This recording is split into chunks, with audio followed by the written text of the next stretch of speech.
Thank you, Producer Brandon. This is Scott Johnson on behalf of Hopkins Farm Broadcasting here in Shelbyville, Tennessee, Bedford County, about 50 miles south of Nashville, 25 miles south of Murfreesboro, in the lovely, sunny, but chilly Rolling Green Hills of southern Middle Tennessee. It's that time of the month where we have Bedford County Mayor Chad Graham in here to talk about various things going on in county government. Good morning, Mayor. Good morning. Good to have you in this morning on a lovely Friday. I know you never get bored in your job. There's always something going on, and that's true. That's true, and you know, and the role of local government really has come to the forefront, looking at what's going on, like in California and things like that, and especially in the public safety arena. Of course, you were a career public safety guy, and so why don't we talk a little bit first about like disaster and event planning in local government and what we do here.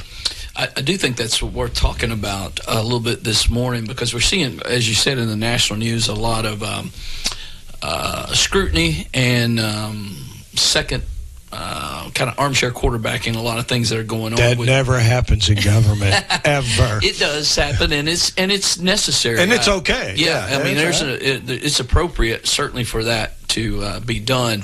And but part of that, I think, this gives us an opportunity really to talk a little bit about what's the leadership. Now, you think about the police guys, the fire guys, the EMS guys. They've got a specific mission that they carry out, and they work under the direction of the leadership, obviously. But what's the leadership's role in that? I mean, there's a lot that goes into it really year round. And there's got to be a philosophy and a vision and a belief of how you deal with disasters or challenges. It isn't just always what we think about, maybe disasters, but there's a lot that goes into that. So I know we're just coming off of a little weather event. And you guys did advanced planning for that. Exactly, and so that makes it easy at the local level to talk a little bit about what goes on with that, what happened there, what led up to it. There is always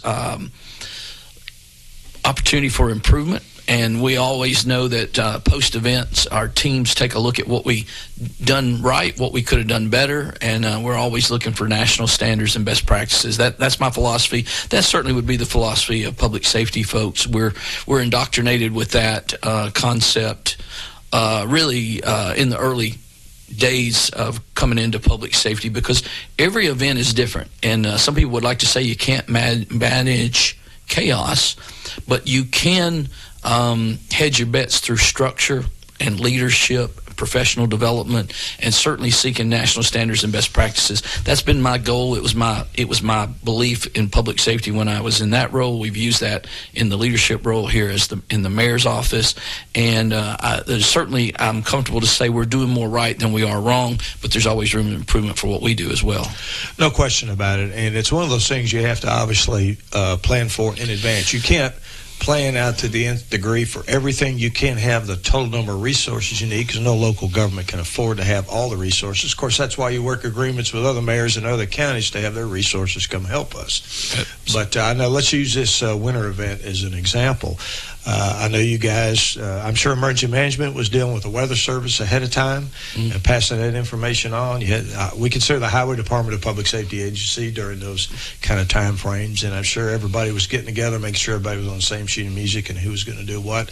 I know the Highway Department had a great plan on what routes were going to be cleared so the public would know where they could go and what the game plan was. Wow, it sounds like you could do this job. There's a lot of that goes on, and of course, and I think maybe even some of our communication, and we continue to try to improve how we get information out to the public. That's a key part in anything that we do, and we're working on that. And so clearly, days in advance of the anticipated weather, we were meeting with our top staff, and we were talking about our resources and where they were, and working 2 or 3 scenarios that were sort of predictors of what we thought we would see, but there's always a wild card in there, and we manage that every chance we get. But I would tell you, disaster or no disaster, this kind of scrutiny of what we are, who we are, and what we believe and where we're going happens throughout the year. I meet fairly regularly with the department heads themselves, talking about what their operations are facing, the challenges that are changing daily in the work they do, and absolutely this kind of information and understanding and planning is a part of the budget process, a huge part of it, because a lot of this really requires capital investment going forward. In resource capability, whether that's manpower, equipment, facilities, even technology with software. Well, you make a good point, Mayor, because the planning for that doesn't start 5 days before the storm comes in. It starts with everything from the county commission. Exactly right. Providing the adequate resources that are necessary to make sure we can respond effectively to protect our citizens and property, right? Absolutely. And the mayor's office is responsible to educate not only the public, but also work with the commission to understand what the challenges are. And we all realize that there's more that can be done than we can afford. On the front end, we have to be wise with how we do it. Again, I think the starting point is always looking at what's the national standard, if there is one, or the best practice. And then when we are not able to meet those or know we're not there with those, then we start looking out to, is it something that we absolutely need to pull into our system, or is it something that we could rely on our neighbor community for another year that may already have that resource? Again, you know a lot about that, but those interlocal agreements and those relationships and that networking whenever they go to training, I know some people like to scrutinize professional development and maybe a conference that would be in another town besides where you live, but those things are all part of the bigger picture. Again, that we're constantly building this picture, this model. We're building and flying the plane all the time. Well, and you speak of those conferences, and I did go to some when I was working public safety and county government. That's where you made the network to get the relationships where you could make a phone call and get people to come help you and understand what resources they have. Exactly. And that, of course, that's part of state government's responsibility too, to let us know those things. But you do it locally as well.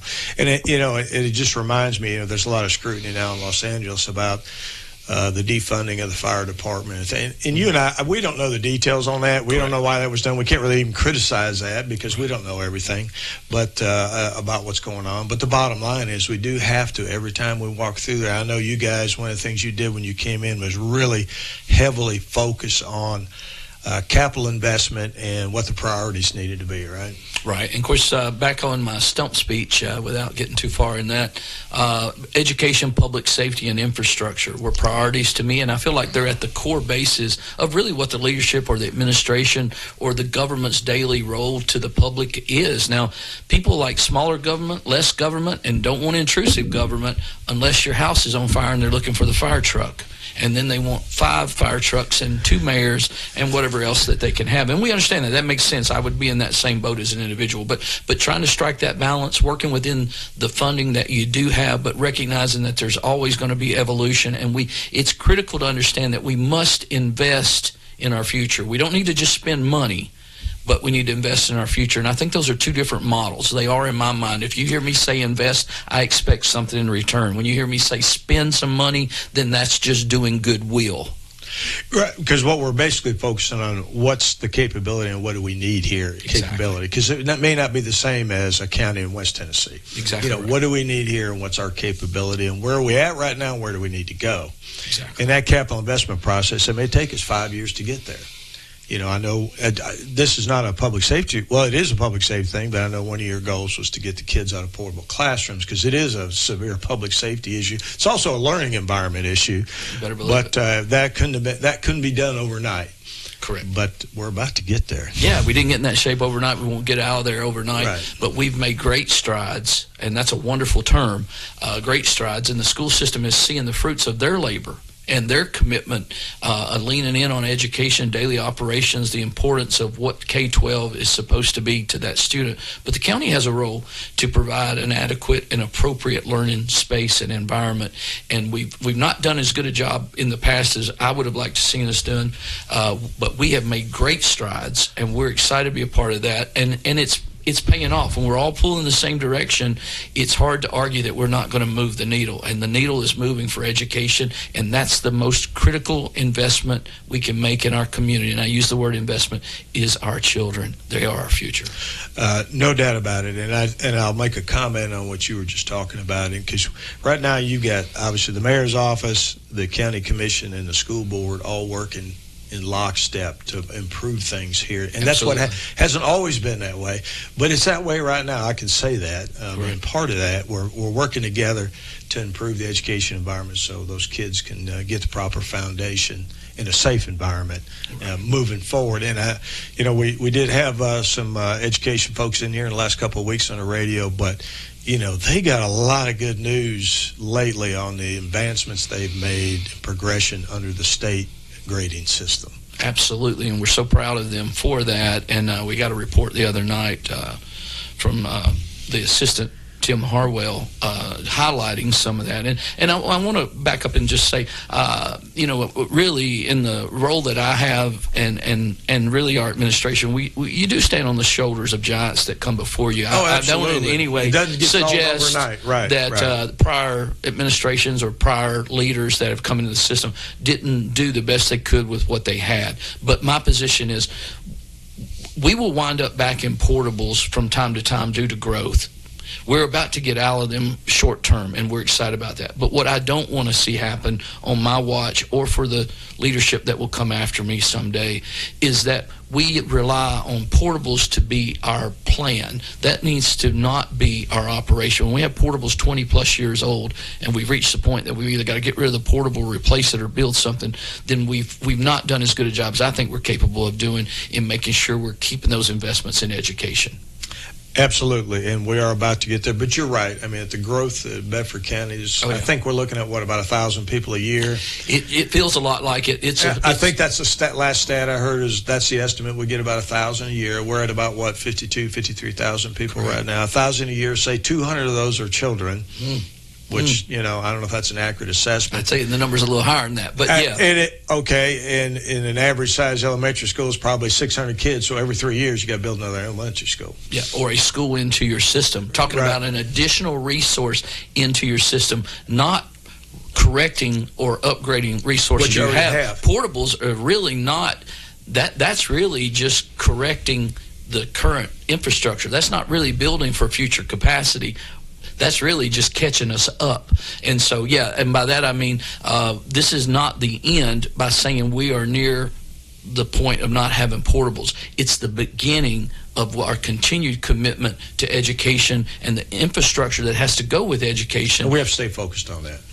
Absolutely. We can't take our eye off it. We can't just pat each other on the back and go, we're okay now. Right. And it's critical that child have the right learning environment to learn. I'm absolutely committed to that. But it's also important and necessary that the teacher have the appropriate learning environment for which they're trying to do that instruction. There's a lot of scrutiny on the teachers to perform, as is not unreasonable to perform, but they also should be given the right tools. We should set them up for success, not failure, but simply by the learning environment that they're starting out in. Folks, we're talking to Chad Graham, the Bedford County Mayor here, and we're going to take a 60-second break and be right back.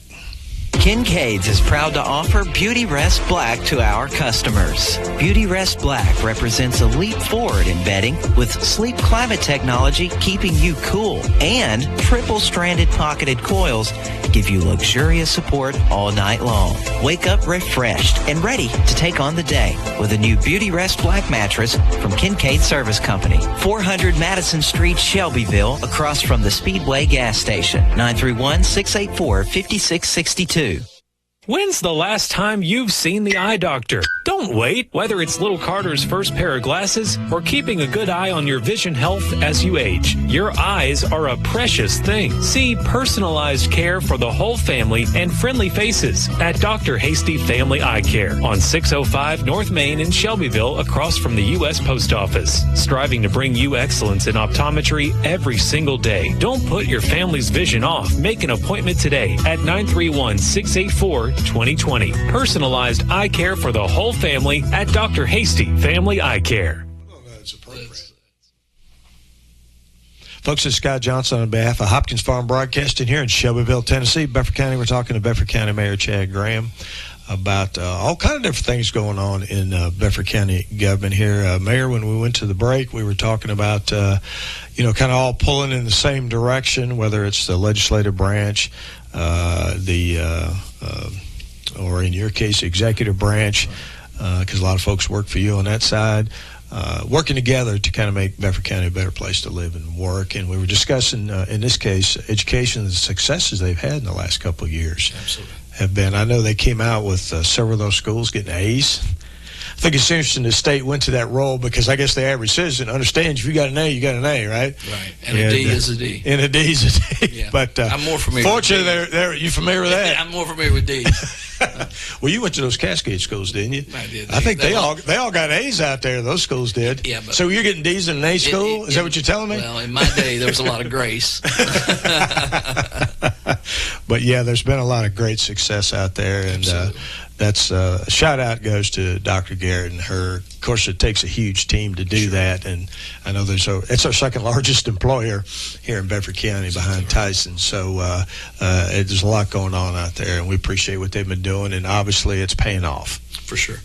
And I know one of the things that Dr. Garrett's excited about doing is a Newcomers Academy, which is where folks that have English language skills issues when they get here, they'll be able to put them into a facility and really focus to get them caught up. And state of Tennessee authorized that, I don't know, a year or two ago maybe. And as soon as they get some space at some point, like within a year, I know they're going to start doing that. And I think that'll be a big help, too, on their success. Sounds like a powerful tool. It truly is. And they're excited about it. She's talked about it a couple times here on the radio and what they're planning on doing. But we were talking about various things going on in your administration. I know that obviously education but you were on school board for quite a while. And 10 years. Yeah, you're a little familiar with how that works. Yeah, but it's constantly evolving too. You've got to stay. Education. Yeah, absolutely. Well, the state legislature changed. The biggest thing they do is change rules on education every year, right? Absolutely. I mean, that's just kind of what happens up there because it's important. It is. And I understand why there's a focus up there on education. Sure. And we like the way that goes on here in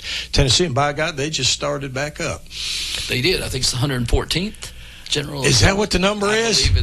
I believe it is. And got to see our Representative Pat Marsh yesterday for a few minutes. And, all right. I asked him, I thought you'd be up in Nashville, and he said he snuck away to come to this event that I was at and for a few minutes, but was going to be going right back up there. And I tell you, and of course, we had a lot of great representatives. We got our Senator Shane Reeves as well, but there is a tremendous amount of pressure and stress to wade through and sort the different special interests that flood you when they're in session. Special interest in state government? I don't know if I use that term. We'll have to go back and listen to the tape. But there's no doubt there's a lot of pressure on you from all aspects. And everybody's got a cause, you would say, including us from time to time. And they've been rock stars for us, and we're grateful to have them right down here. And we've mentioned here on the air before, but I don't mind mentioning it again. And I happened to run into Pat yesterday, too, and all the different things they've got going on up there. We're so lucky to have, Pat's the number 2 guy in the House of Representatives. Absolutely. The number 2 guy, which means he's like in the top 6 guys in state government. And that bodes well for Bedford and Lincoln County and Moore County, what he represents. And, of course, Shane Reeves does a fantastic job up there. He's got seniority now. And just 2 great guys, really easy to talk to about stuff. Absolutely. Both of them are true statesmen. They truly are. It's hard to find that in government anymore, what I'd call a true statesman. And they both are. They carry themselves well.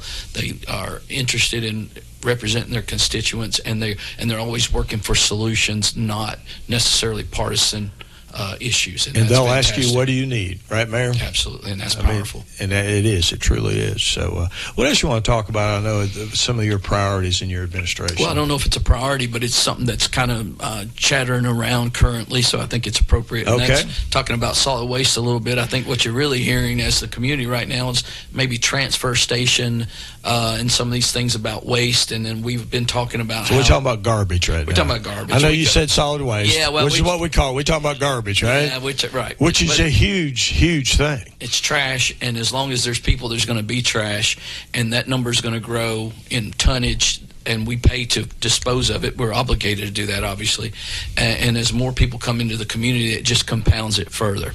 And so we are recycling. Mark Clanton, our highway superintendent, manages solid waste for the mayor's office, and we're grateful for that. We've known that our numbers were moving as far as what it was going to cost going forward. We've been in an alliance, interlocal solid waste authority, in an effort to have the best pricing to dispose That's of with it. Several other counties, right? That's right. I mean, you say alliance. Yeah, and that helps us to have to come to the table with those disposal landfills to get the best rate we can to give them our waste. Now, it's bigger than just paying for the actual disposal. We've got to collect it, we got to manage it, and we got to transport it to where it's going. And so right now we have currently, without this transfer station, been going to Lewisburg or Marshall County to a landfill that's there with it. So there's travel time, there's wear and tear on the equipment going into a landfill. I didn't think too much about this prior to being the mayor, but it's pretty treacherous for those trucks to go in and out of landfills because they're constantly moving and covering with dirt and things, and so they lose a lot of tires, and it puts a lot of additional stress and strain on the equipment traveling through ups and downs and dips and waves, and then, of course, you have the travel time of getting there with it and the cost associated with that, if nothing more than fuel and equipment.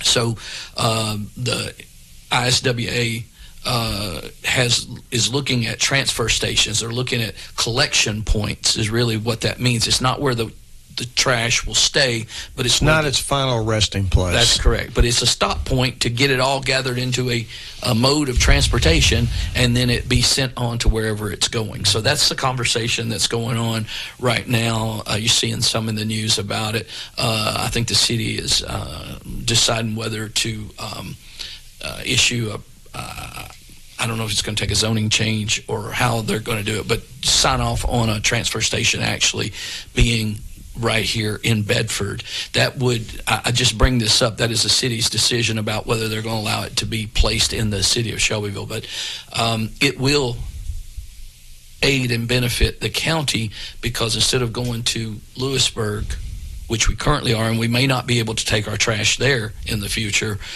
we would only have to go to the transfer point to actually drop it. And so that would allow us to be much more efficient and effective with at least the transportation, the fuel, and our manpower. Now, it would not address the fee that is paid to the landfill where it's ultimately dropped. Still going to pay that, whatever Right, it is. And it don't matter where we take it. If we haul it 5 miles or 500 miles. Probably less fuel cost. Sure. Less maintenance cost, right. And you can turn it around faster. Right. And so we're going to appreciate some benefit from that financially that will help offset the fact that I'll call them tipping fees, what you pay to the landfill. In our current rate, we're paying $35.97 a ton, and it's going to, in April 1st, it's going to $58.86. And that 35, if I remember right, when Mr. Clan was talking about that the other night, that was part of an agreement from like 10 years ago. Correct. So when you see where it's going to kind of, not double, but almost. I mean, we've had a pretty good rate for a long time. We have. Because we entered into that agreement. Yeah, and this is actually, we don't like it, but this is still lower than normal, though. Yeah, because we were looking at some predictors prior to knowing that the contract was going to be renegotiated, and we were bracing for that number maybe being closer to $70 or $80. Yes. And that is a little bit of relief, and we're grateful for it. And so if we can pick up some additional savings through trucking, you might say, or transportation, getting it to the landfill, that would allow us certainly to put those funds back toward absorbing that difference. But keep in mind, not only has the rate that we pay to dump it increased, the amount of tonnage that we have is increasing, obviously, again, because more and more people are moving to Bedford. And here's something that showed up during COVID that I'd never thought that much about. Prior to COVID, most people ate out quite a bit, and we did too in my family, and I still do more than I should. But when COVID hit, it put people in a situation where they were getting food, but they couldn't eat there, so they were going home with it. Well, the packaging that food went home. Garbage, yep. Yeah, is now dropping into your personal at-home trash, which goes to our facility to be managed, where if one of the local restaurants, if you'd have thrown your trash away there, they are paying for their own trash disposal. So even if the population had not increased, we've seen a shift in the burden that the residential side of garbage has increased for us. Change in lifestyle. And it doesn't look like that's coming back on the kind of level that it was prior to COVID, because it's also, technology has stepped up, and now you have Uber Eats and all these that'll bring it right to your door. And so now it's not necessity, it's convenience as well. And so again, we're seeing the more trash stay at the residential level, which we will then be and the city will experience this same phenomenon. This is not unique just to the county side. Folks, you know, you go to bed every night, you go to sleep, think about getting up, going to work the next day, your mayor's thinking about trash. Because somebody has to do it, right? That's part of that's an essential government service. I don't know how else to put it. That's right. And when you think about government services, those are things that are not profitable. If it was a profitable venture, somebody else would be doing it. Private sector comes in to do it for y'all. The military experiences that everybody does. You have third parties that will do things that there's a profit to be had. But things like public education, public safety, the court system, and solid waste, they're dead cost to somebody. And governments wind up with them, and I'm not saying governments shouldn't manage them, but you can't expect us to be profitable, but you can expect us to be appropriate and efficient with those resources. And I hope that's what we're relaying to you is, again, we're working this every day to try to make sure. I was going to say, that's something you're constantly taking a look at. Absolutely. You and the staff and everybody else and all the department heads all the time. That's just not a once-a-year kind of thing during budget time. So, you know, we had a couple of, speaking of personnel, we had a couple of folks retire here recently that had, I guess, combined over 80 years of experience helping in county government here. You want to talk about them a little bit? Yeah. And should do a little shout-out for them? I will, and I've been around them both an awful long time. I'll start out with Tony Barrett, who's just retiring from law enforcement, public safety, public servant, was commissioner, I believe, 12 years, and I believe his overall public safety combination in some form or fashion is 40-plus years. 46. Wow. That's a powerful number. I looked at him and said, I don't ever remember you not being around the whole time I've been in government. I got involved in about 87. I was going to say, you started working in the sheriff's department then, and he was there then, right? He was there then. He'd been there a while. And that was back in the 80s, maybe about 87 or so. And he had worked under the prior sheriff, besides Don Edwards, who was the sheriff at the time. And so that's interesting, because you just don't see that kind of servant anymore in the business of public safety. It's such a high demand, high stress system, and society is a little bit different. It's hard to recruit good quality people that will stay in the fight all those years. And then we think about John Teague on the the agriculture side, the UT Extension. He was 40-plus years. I was at his event yesterday for a few minutes and happy to see him. And again, I don't remember him not being around either. And so those are two that a lot of wisdom, a lot of public service, and up when other people weren't up, and doing things when other people wouldn't do it, and they've really stood in the gap in the roles they had, but even in their character and how they operate. Obviously, they were committed to Bedford County, notwithstanding who the leadership was or the direction that the county would have been going at the time. To have stayed all those years, and under that commercial, they know a thing or two because they've seen a thing or two, and no question. But we're grateful for them, and we look forward to seeing them enjoying retirement for a lot of years. I hope they have a lot of health and success. And again, it just really goes back to why it's so important that the leadership, us, the commission, the mayor's office, the department heads, are constantly recruiting and grooming talent, because we must continue to have people in the system. You can't just go hire somebody today to do what Tony Barrett's done for 40-plus years, and you can't do that with John Teague's position either. That's why it's critical that we recruit and retain, and we do that through strong leadership and investment in our people. Again, you like to hear me say investment. I'm expecting something in return. And so all those things play into this. It's really, it's in the big scheme of things, this is a constant moving, living, breathing, eating monster or system that's required for us to perform on the level that the citizen is getting from us daily. It's not we get up this morning and think, well, this is where we'll put our emphasis today. Roger that. We've been talking to Bedford County Mayor Chad Graham about various things going on in county government. Mayor, we are out of time. Is there anything else you want to talk about today before we start the rest of Friday work? I think so. I mean, we're off to a good start. It's beautiful outside, and we look forward to serving and continuing to evolve to meet the needs of our citizens. Roger that. We do appreciate you coming in today, Mayor, and I know folks appreciate everything that you and your staff do to make Bedford County a better place to live and work. I know that's your goal. I know you work on that every day, And folks, don't ever hesitate to contact the mayor's office. He'd be happy to listen to see what you got going on. I know that for a fact. I've seen it happen many times. Absolutely. But do that. So thanks again. Folks, this is Scott Johnson on behalf of Hopkins Farm Broadcasting. We have 11 government or government-related talk shows every month right here on Hopkins Farm Broadcasting. Hear it straight from the horse's mouth, and not some opinion from somewhere else, but folks that are actually doing the work and serving you here in the local community and trying, and like I said, and I talked about the mayor, trying to make this place and striving to make it a better place to live and work. Scott Johnson, until next time. Visit Kincaid Service Company today to experience the superior comfort of a Serta mattress. Serta has pioneered sleep innovation for more than 90 years, bringing quality products to more than 150 countries worldwide. Serta Comfort is validated by consumers with thousands of 5-star reviews and are designed and assembled in the U.S. at one of Serta's state-of-the-art facilities. Serta's award-winning mattress collections are created by providing superior comfort along with overall support and breathability. Get Serta Comfort by visiting Kincaid Service Company in Shelbyville. Online at kincaidservice.com.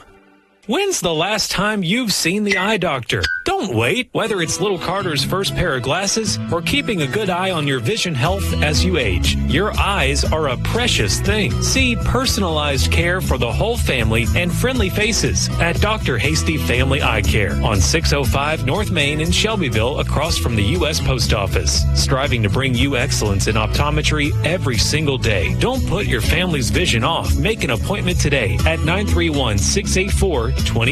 Personalized eye care for the whole family at Dr. Hasty Family Eye Care.